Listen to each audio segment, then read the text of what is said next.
During her first few months in office, Japanese Prime Minister Sanae Takaichi was the envy of other democratic leaders, as she enjoyed impressive popularity. Her net approval between October and January hovered around positive 50. Japan's so-called Iron Lady looked unstoppable and won a supermajority for her Liberal Democratic Party in the February snap election. However, as the months have gone by, her popularity has gradually eroded, and in just the past few weeks, her net approval has dropped sharply as concerns over the economy, her leadership style, and parliamentary business have come to the fore. So in this video, we're going to explain why Takaichi is suddenly much less popular than she once was.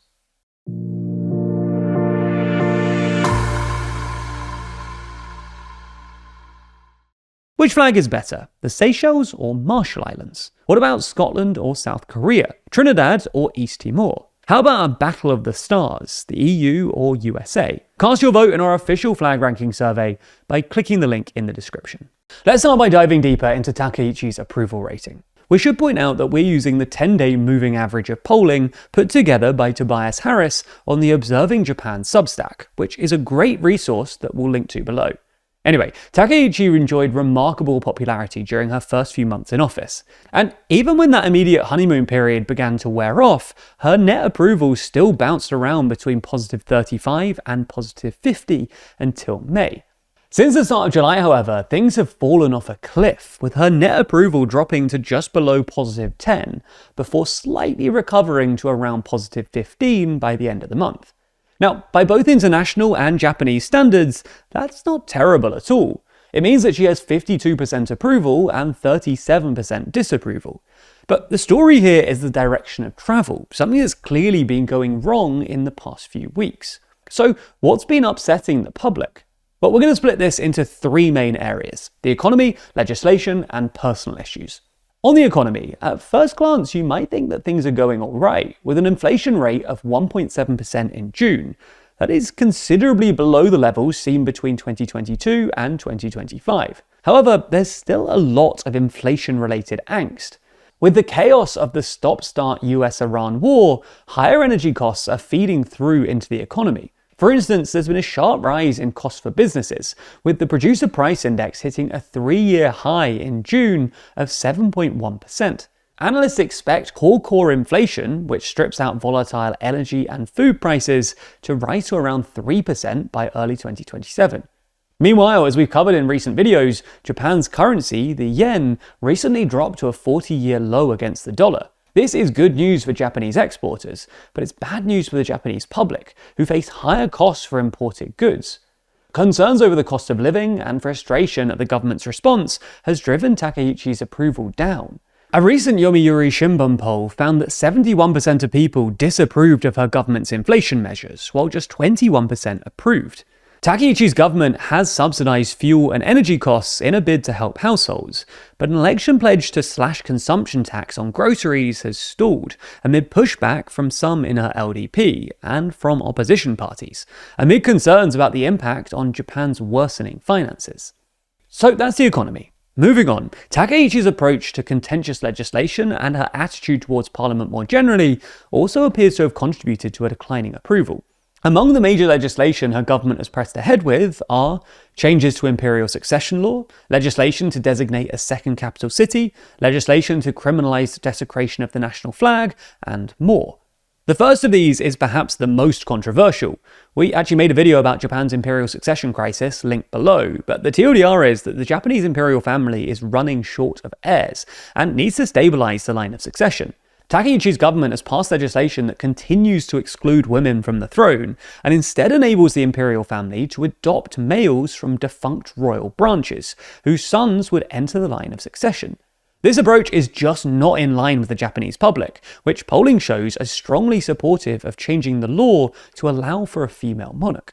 Takaichi's heavy-handed legislative approach has generated frustration both inside and outside of Parliament.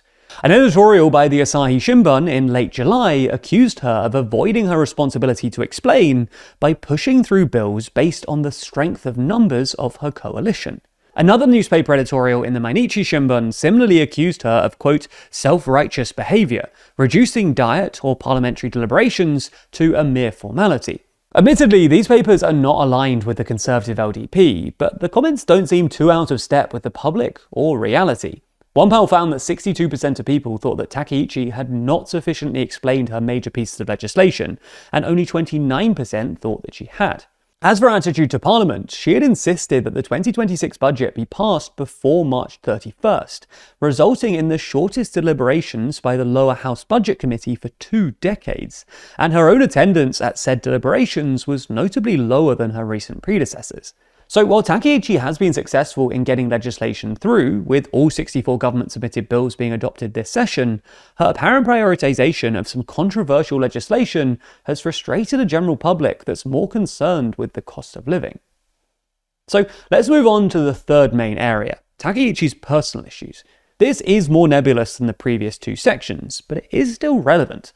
Takaichi's no-nonsense, Iron Lady, Margaret Thatcher-inspired style had helped drive her early popularity, but it appears that this image no longer goes down so well with the public. In a post on X, she celebrated getting 5 hours sleep, saying that she was regularly getting 0 to 3 hours since becoming PM. She added that she spent the recent national holiday tackling a mountain of untouched laundry. Presumably, Takaichi was hoping to demonstrate that she's hard-working and down-to-earth, with a light-hearted tweet. In doing so, she instead sparked a national debate about Japan's culture of long working hours, and generated public concern about her lack of sleep. In concluding, we should again stress that despite the drop-off, Takaichi's approval is still not terrible. That she has a positive approval rating at all puts her well above her recent predecessors and her international peers, and we're not saying that her job is at risk.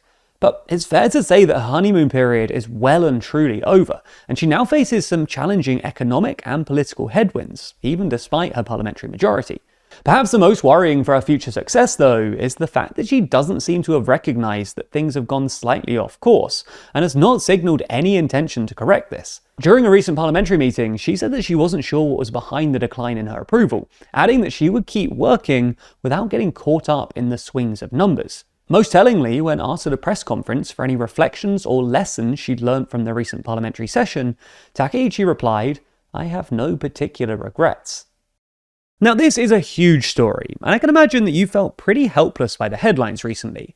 And trust us, so have we. And that's not just because we want a comforting story, it's because we need evidence that doing something still matters. You may feel that individual actions are meaningless, but what if we told you that as a community, you can still make a difference? Well, that's why we joined Planet Wild. Planet Wild is not just your usual environmental organisation. It's a passionate community of over 25,000 members, including myself, built around a clear focus: protecting and conserving the world we all live in. We're more aware than ever that the world is a scary place, and the state of our planet needs to change. So every single month, the Planet Wild community funds a mission to protect endangered animals, restore our forests, and clean our oceans. The best part is they document all of the missions through videos on their YouTube channel, so we get to see what our contributions help to achieve. Examples of their incredible work span from training dogs to protect loggerhead sea turtles, restoring the cloud forests of Colombia, to turning a former fish farm into a beaver habitat. So where do you and I come in?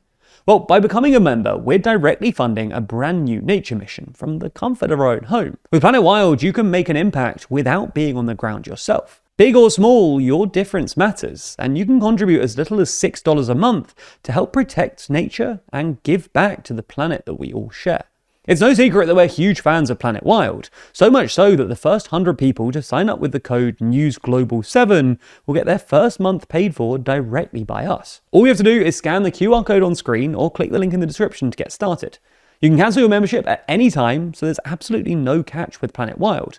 It's just an amazing way to give back to nature and create a real lasting change. And you'll never be left hanging as to where your money goes, as you'll be able to see the impact in less than 30 days right here on YouTube. So if you want to see them in action, check out their mission transforming a former fish farm into a beaver habitat.